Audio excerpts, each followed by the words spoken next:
तुम्ही कधी रात्री आकाशाकडे पाहिलाय का? त्या ताऱ्यांच्या मध्ये दिसणारे धूसर रंगीबेरंगी ढग, ते काही साधे ढग नाहीत. त्यांना म्हणतात नेब्युला.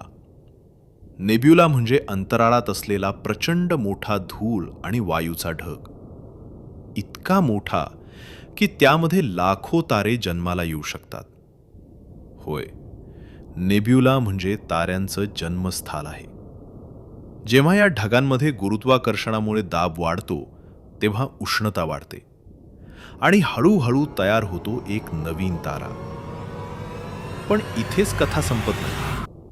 नेब्युला फक्त ताऱ्यांना जन्म देत नाही, ते मृत ताऱ्यांचं शेवटचं रूपही असतात.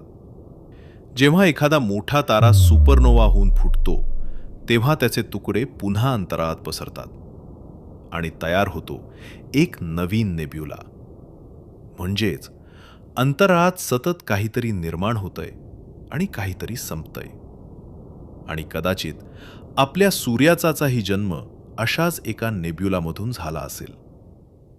म्हणून पुढच्या वेळी आकाशाकडे पाहिलं तर लक्षात ठेवा, तिथे कुठेतरी एक नवीन तारा जन्म घेत असेल.